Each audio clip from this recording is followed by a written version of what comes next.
wanted to begin with talking about my years as a traveler to places far away from my home in DC, where I found that translating poems, songs, and stories of those lands is my best way to develop a sense of security and familiarity when I feel alienated or lonely or homesick in those places. It often even belonging to the culture of the place that I'm experiencing, this act of translation. I've also found that this bridge of translation has become a way for me now to welcome others to my land, culture, and the English language, and in particular today, to welcome the Marshallese here. I'd like to start with some questions about translation and some of my own experiences and observations about the translation process in general, and then move to my own attempts to adapt or retell the folk tales of the Marshall Islands. Then at the end of my presentation, I'd like to open the platform to all of you who might have used songs or stories or poems or plays or comic strips or films that you're familiar with to introduce and help others understand a new culture and feel welcomed in it. Next slide, please. So, whoops, okay. I've lost my transcript, so let me see if I can get back to that.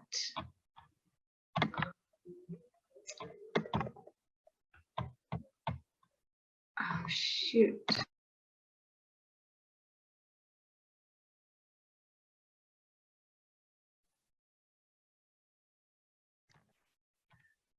I think that I have been blocked out of reading my own presentation, but anyway, this is a poem that I've used a lot. It's by Langston Hughes. I've taken it to translation conferences, but mostly to school children all around the US and in the Marshall Islands. I've worked for decades teaching poetry to children, and I like to have the students, the children, memorize poems. And this one I thought was appropriate for the Marshall Islands. There's lots of vegetation there. There are little snail-like creatures around, so I brought it and had them recite it. Little snail, dreaming you go, weather and rose are all you know. Weather and rose are all you see, drinking the dewdrops mystery. Well, I thought after the children recited it with me and then could recite it back on their own that I'd been doing a wonderful job of introducing something of America to these young children in the Marshall Islands. But the teacher then told me that actually the children didn't know what roses are and they didn't know what dew was because there's no dew point apparently in the Marshalls in these lands on the equator. There's not enough transition and temperature change or whatever it is. So I explained that as best I could and we went on. But next slide, please. I just wanted to show what I do in the Marshalls. And actually, Chelsea, if you can stop sharing the slide and maybe I can find there it is. Okay, thank you. I can find my presentation again. Nancy, if I may, when you don't see your presentation, if you hit escape on your keyboard, your screen will become smaller and then you can see your presentation if next time you want to okay. This one. I hit escape? Yes, escape on your keyboard if you are using your computer. Oh, okay. Okay, thank you. Sure. So let me catch up to myself here. So what I realized when the teacher told me that was a problem of translation is, as translators, we must be aware of our own cultural biases before we can introduce our literature or our stories to others, or to translate the stories from other cultures too. So that is something that I realize continuously as a translator, that I really have to keep that in mind, because I don't know that things so familiar to me are strange to others. And I think as translators, it's just something that we need to be aware of. So the next slide will be, and I'll see if I can escape and get back to my presentation, if Chelsea can do the next slide there. Yes, okay, here I am. This next slide is the reason I went to the Marshall Islands. I had met a landscape artist named Jason Schoner. He was about 80 some years old. He had been in World War II. I met him 30 years ago, I guess. And he had realized I was teaching at the US Naval Academy, and he had been an ensign in the war in the Marshall Islands in the 45s, and he'd been an artist. So he brought his watercolors with him and painted scenes. Now, most of the scenes were scenes of military equipment, but set in this exotic landscape, and I just thought they were fabulous. So I decided that I would bring them to the Marshall Islands. Jason and I talked about it together, and we were going to go, but unfortunately he got sick and couldn't come. But I managed to get to the Marshall Islands, and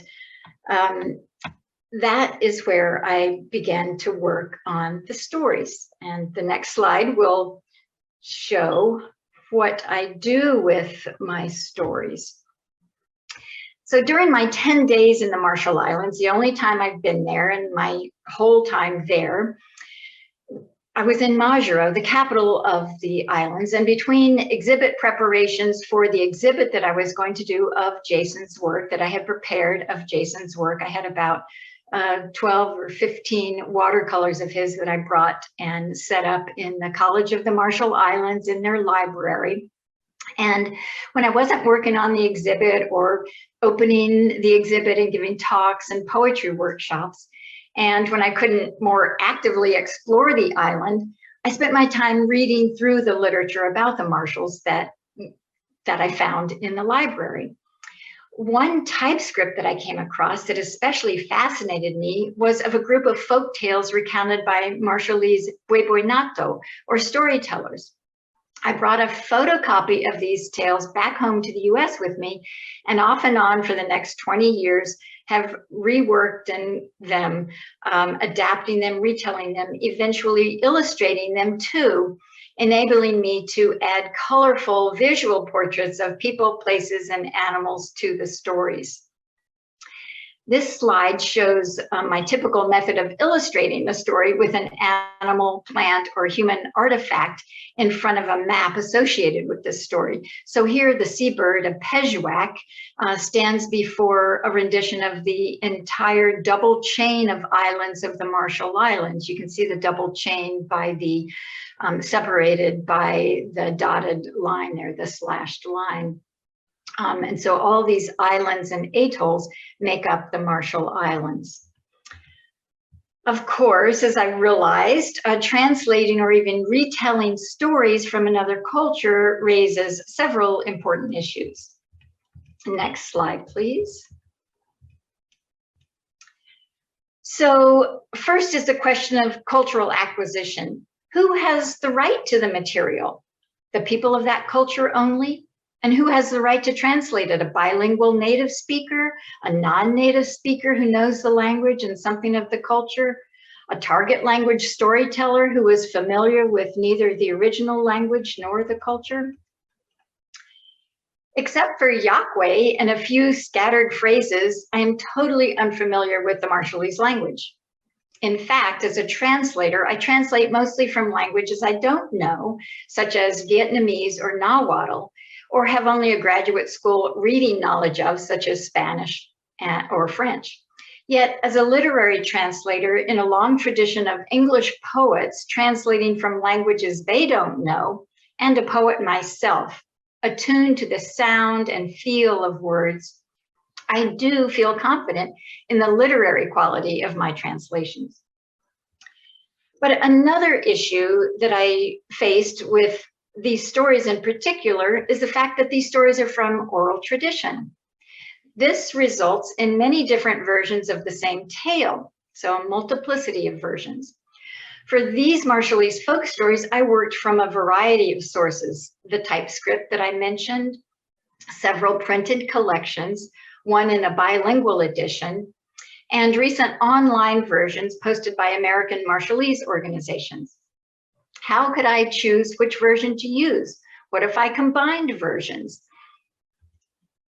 Moreover, in oral tradition, a live speaker usually directly addresses a particular audience, in part for the purpose of conveying information or imparting a lesson. So you have a first-person speaker, lessons or morals, in addition to these multiple varieties of the tale in an oral tradition.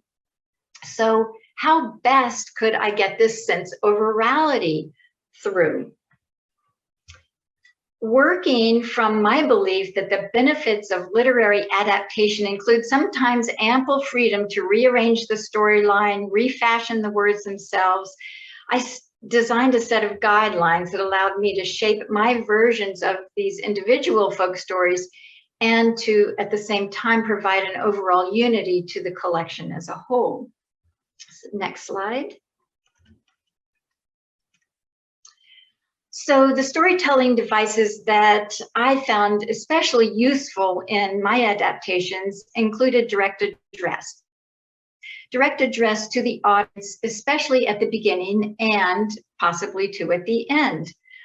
Dramatizing the stories through dialogue and narration. Often there's dialogue, but sometimes there's a lot more narration. And so I found that, at least in these stories, I found that I had to break up the narration with a little more dialogue.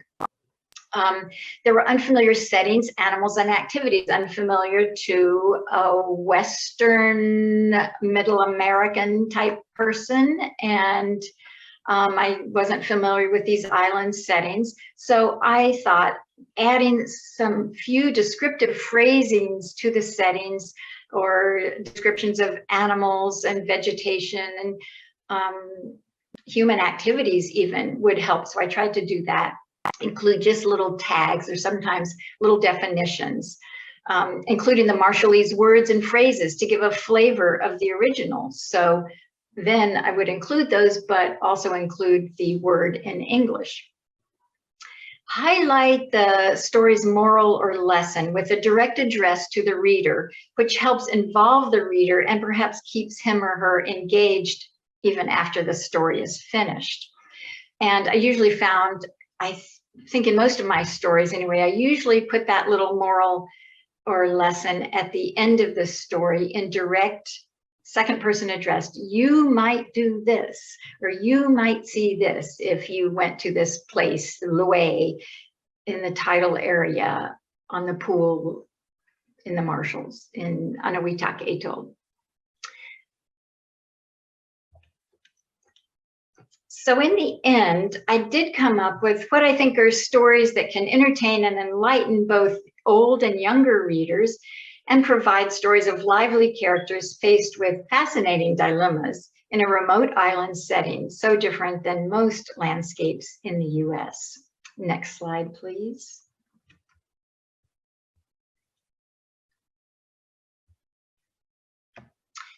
So this is my illustration for the story of the boy whose mother was a rat, a story from Alin Lap Lap Atoll, and that is the blue of the lagoon and surrounded by the islands of the atoll.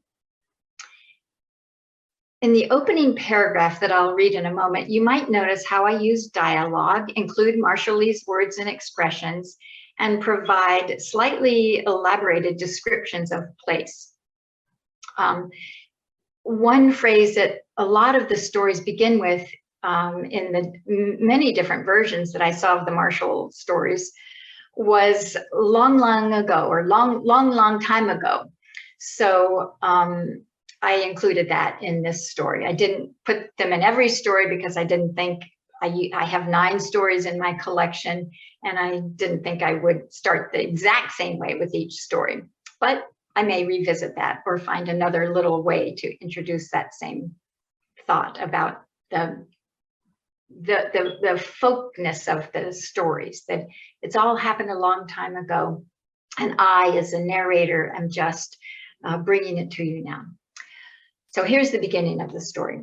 Long, long time ago, on Enabin Island in Island Lap Lap Atoll at Ekoren, the place beside a well under the pandanus tree, a giant female rat lived with her young son, a human boy. The little boy loved to play with his riwit, his toy canoe, on the beach of the lagoon. Be careful not to let the people see you, Mother Rat cautioned. If they see you, they will want to know where you come from. They will find out what I am then. Next slide, please. So this is a photograph, a recent photograph of me with the Marshallese education community group in Arkansas, where the first Marshallese came in the 1960s as students or to work in the chicken factories there, and also, more importantly, to seek medical help for issues arising from the effects of US nuclear bomb testing at Bikini and Eniwetok atolls in the 60s. This Marshallese population in the US has grown dramatically over the last few years due to climate change and the rising ocean waters that are inundating their island homes. So I feel a certain urgency now, after 20 years of working on these stories, that I really want to bring them to some kind of wider audience. And I'm hoping that my adaptations of their folk stories can be used in welcoming them to their new homes in the US and in introducing Americans or other Americans, because there are now American Marshallese, introducing other Americans to their new homes, introducing other Americans to the Marshall Islands and the Marshall Islands culture. I'm hoping also to expand my original project to adapt the stories and create the illustrations, to now create a bilingual collection with the help of the Marshallese Bueduanato, these elder storytellers, and the young Marshallese American students that they're working with, who maybe could translate these stories and back into Marshallese, thereby bridging generations as well as cultures. This poster here is the Marshallese alphabet. Actually, just a little aside, one of the problems that I've had in adapting the stories is that the stories came with, in several versions, they came with some Marshallese songs written out in Marshallese and then translated into English. But the Marshallese, the way the Marshallese language has been written has changed twice since I've worked on the stories. So I'm now trying to work with some Marshallese educators and translators to get the newest version of the Marshallese.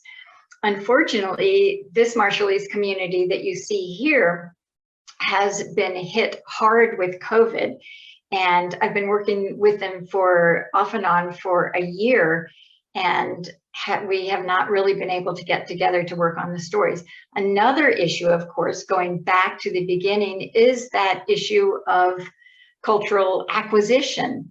The Marshallese storytellers in the Arkansas, where I might be able to work with them, have their own versions of the stories. They are not necessarily my versions. So we're trying to figure out, well, can I keep my versions and they can just use their own Marshallese versions, and we'll call them versions of each other's stories. They're not going to be translations necessarily. So right now, I'm going to open it up to questions for this and for my presentation. And then I would really like to open up the session itself to you all, to talking about ways maybe that you have welcomed others through, especially these literary devices of the short story and poems, songs, film, whatever ways you can. But first, and now we could stop the slideshow because I want to put on my woot, which is a traditional women's headdress that they wear on special occasions, Mother's Day, going to church, and other occasions. It was the first thing that welcomed me to the Marshall Islands, and I want to put it on and welcome you all to our place here online. Oh, I forgot. Yes. Okay. So now I guess we could go to the chat and see if there are any questions or any comments.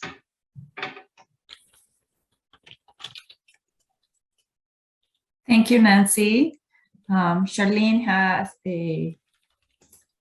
one of the questions, and I can, one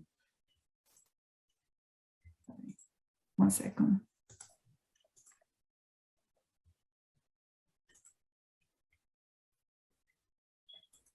One of the questions is, what language is similar to Tagalog from the Philippines? Well, Tagalog is a Philippine language. The Marshallese are a Micronesian group. I'm not sure what other languages are similar to them, but it is amazing that over the hundreds and couple thousand miles of islands in the Marshall chains that they have the same language. There's a slight difference in pronunciation between the eastern and the western chains. I have behind me a rendition of a stick chart that the Marshallese use to navigate one place to another. They have, I think the US actually used their navigation skills to help them maneuver places in World War II. And it's a skill that is, could be lost, especially when the islands are no longer there. But because they were such skillful navigators, they kept their communities together. It's just amazing. Over thousands of years, I think they came to the Marshalls from somewhere, I don't even know where in Asia they came from, or somewhere else in Micronesia before Asia, I guess. And I don't know if there are any other languages that are similar, but it is truly amazing that I think that they've kept this language because of their skills as navigators. And the stories are slightly different on different atolls, but basically similar stories, creation myths, stories about, how the first sailing canoe, the way they navigate, outrigger canoes, how those were first developed. Those are the same throughout the island. So it's a remarkable thing. And I just, they're going to be gone, probably, the islands, in 50 years. Thank you. Charlene has another question for you, Nancy. Okay. Yes, Nancy. This is actually a question that I want to know the answer to as well. Is what is the headdress made of? Okay, it's a lot of bark from palm trees, and the inner bark of, I think it's pandanus root too. Pandanus is one of the trees of the Marshall Islands, and this is a soft, fibrous thread that they weave together. And these are the harder outer barks. And this is a necklace from the Marshall Islands too, using the pandanus root fiber, and then shells, conch shells, and seeds. Both very beautiful pieces. Yes. I'm going to ask you the next question. Did you always feel welcome in those islands? Yes, they are the most welcoming, warm people. It was just an amazing experience. I really wanted to go to Enewetak Atoll, which is 1,000 miles from Majuro, which is the capital where I was. And there was actually a group of people from Inuiatak going back to bury one of their children who had never seen Inuiatak, but their island homes, their individual atoll islands are so important to them.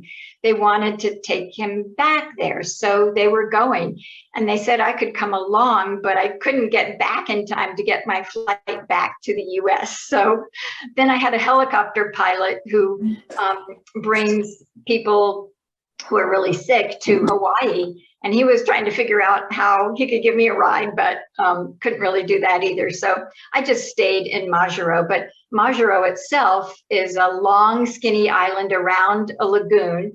So I was invited to take a sailing trip in the lagoon, saw some sharks and things. And I was, I just was invited to lots of people's houses for eating. One of the teachers took me under her wing and brought me out to 25 miles out the long end of the island, to the long end of the island, and brought me to her school there, which is where I taught the little snail poem to the students. And yeah, everybody was very welcoming. And they are so happy to be here. I thought, how could this group in Arkansas, how could they accept living in a landlocked country and not miss their island home? Well, I think they miss it, but they said they feel so welcomed in Arkansas. So I was really happy to hear that. Good. You have one more. Anything? Oh, two more. Who funded this amazing project and continues to fund this project? Really good question. For years, I worked with the Naval Academy to try and get funding. It took me 2 or 3 years to get the Naval Academy to accept the paintings as part of their collection. And I wanted the Naval Academy because Jason Schoner, who had been an ensign, not connected to the Naval Academy, but he happened to know me, that I taught there, and I was the only Navy connection he had, and I thought this would be a wonderful place for these paintings.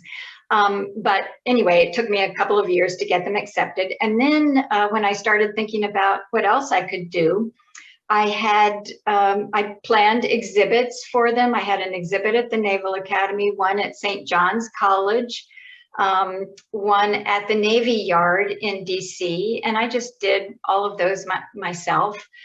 I did work with the Embassy of the Marshall Islands in DC to help me with some of the sort of official documents that I needed to take the paintings to the Marshall Islands when I brought them there, and to donate several of them to the Marshall Islands.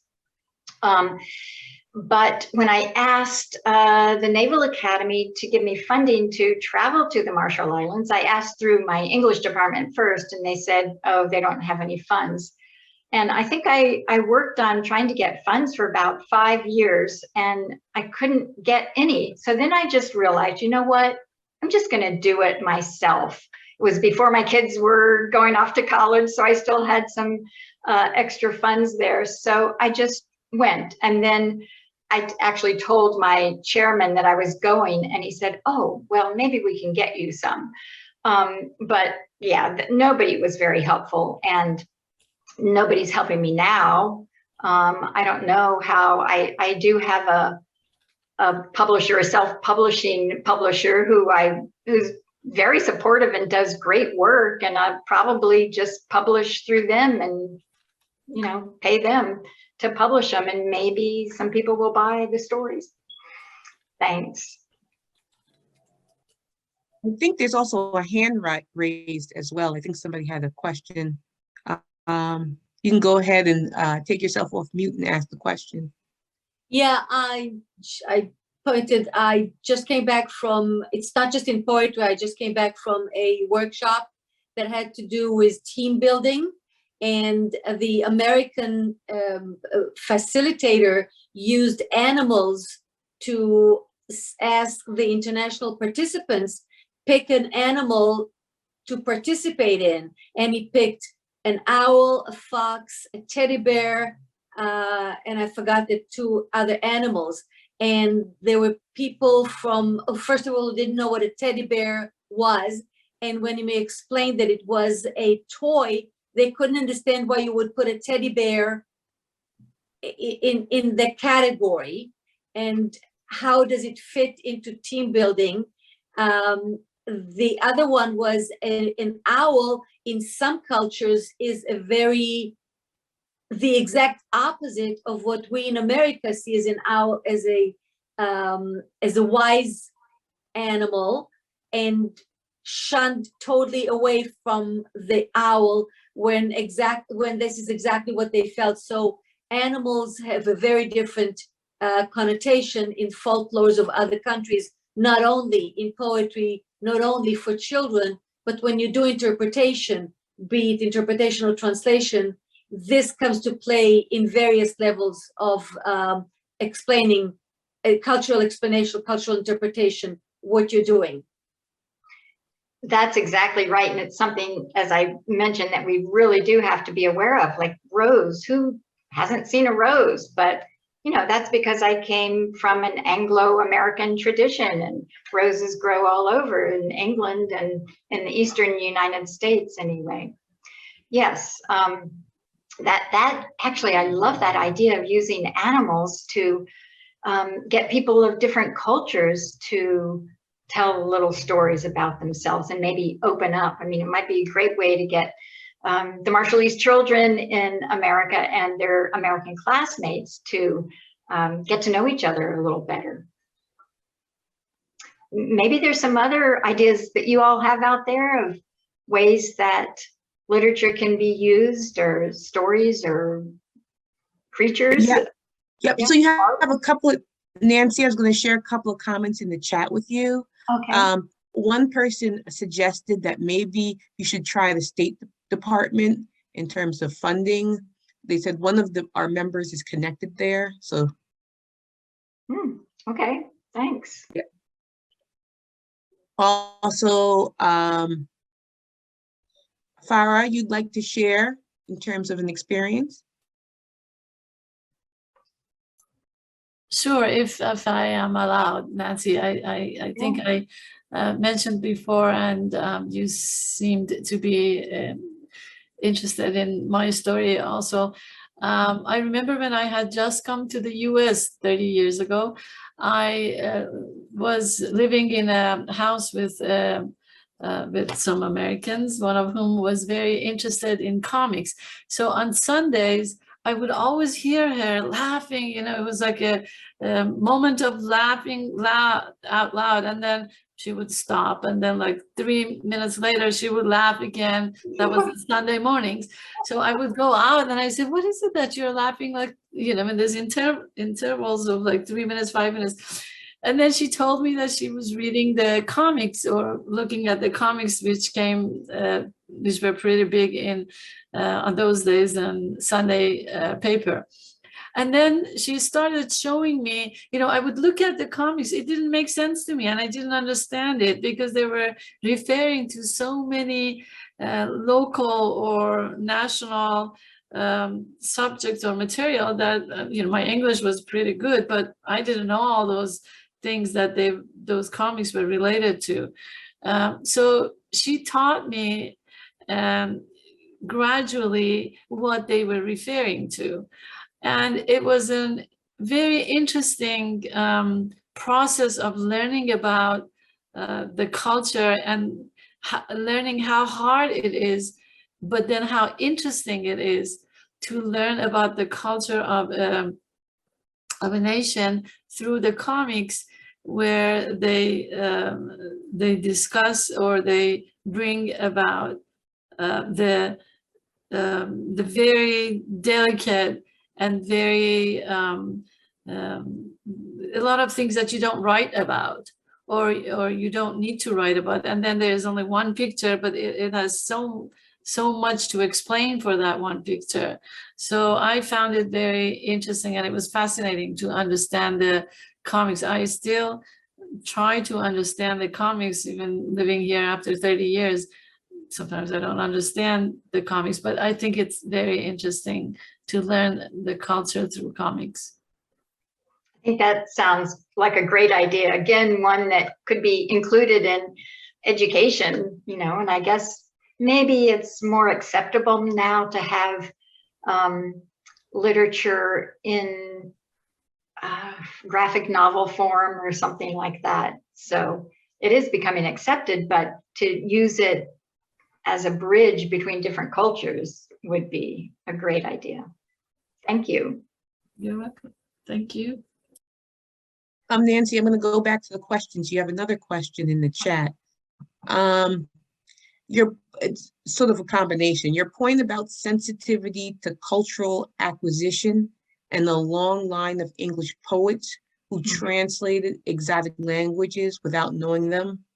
Right. And you suggested suggested solution to this problem by perhaps calling your stories versions rather than translations. Right.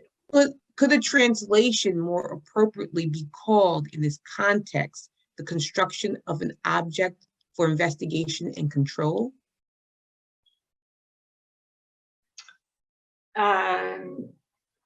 Well, it depends how you use the translation. Sure. I mean, you can control what you convey in a translation. As our keynote speaker said, you know, you can give false information or a false impression. So I wouldn't want to say that that's what I do with my translations or versions, but yeah, I think you could definitely say that. I don't know if that answers the question. Albert, was that your question? Yeah. Nancy, you've been called in the chat. You are very brave. It says that you're very, very brave. Somebody wrote in the chat, so I think so too. Oh, thank you. Yeah, it's like every day, sometimes just going outside or whatever I have to do, I like wrap myself in my armor. As who was it who mentioned, you know, it's just a psychological armor that I have to put on to go out and do whatever I do. Sometimes it's just really amazing, and that the world is so hard, and yet we have to live in it and have to see the beauty in it, find the beauty. So maybe that's what I can tell you all, to find the beauty in some other culture. I've been looking at Ukrainian poems and trying to find places of beauty there that I can maybe give back to the world who is just traumatized by this.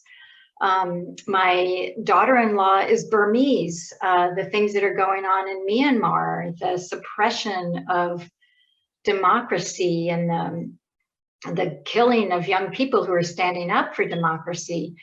They're so terrible, all of these things, and yet we need to know about them, and we also need to give strength to each other, I think, through our words. So let me end, if there's nothing else. I'd just like to thank you all for participating, and I'd like you to repeat after me 3 times so you might remember it. The Marshallese expression for welcome or hello, which I started off the talk with, if you can remember it, which is also the word for goodbye, and which means literally, may you see a rainbow. So the word is Yokwe. So please repeat 3 times. Yokwe, Yokwe, Yokwe. May you find rainbows wherever you go. Thanks so much.